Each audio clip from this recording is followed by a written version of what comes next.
নমস্কার, আমি অর্পিতা। আশা করছি সকলে খুব ভালো আছেন। ঘরে বাইরে মিষ্টি আলাপে আপনাদের অনেক স্বাগত। আজকের আমি আপনাদের সাথে দুপুরের মেনু শেয়ার করব। আসুন প্রথমে দেখাই উষ্ণ গরম ভাত। প্রচুর গরম ভাত আমাদের বাড়ি কেউ খায় না, প্রচুর গরম ভাত তো খাই না। তাছাড়াও এবারে আমি করেছি লতি দিয়ে নারকেল করা, তারপরে করেছিলাম ইন্দুমালার ভাতের হোটেলের স্পেশাল মেনু কচু বাটা, এবং তারপরে করেছিলাম আমি লাউ শাকের ডাঁটা দিয়ে তিল দিয়ে করা।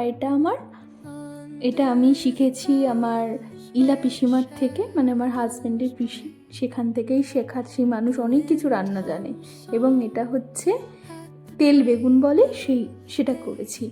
এত কিছু রান্না একটা কারণেই করা, আমার হাজব্যান্ড একদম মাছ খায় না, সুতরাং এগুলো ভেবে ভেবে করতে হয়।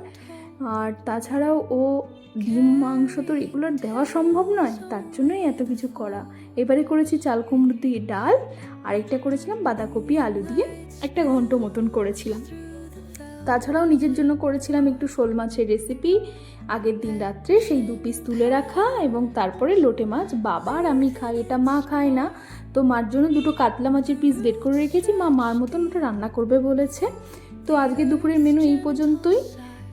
সকলের কেমন লাগলো সেটা অবশ্যই জানিও কমেন্টে। সবাই ভালো থেকো, সুস্থ সাবধানে থেকো। দেখা হবে কোনো পরবর্তী ভিডিও।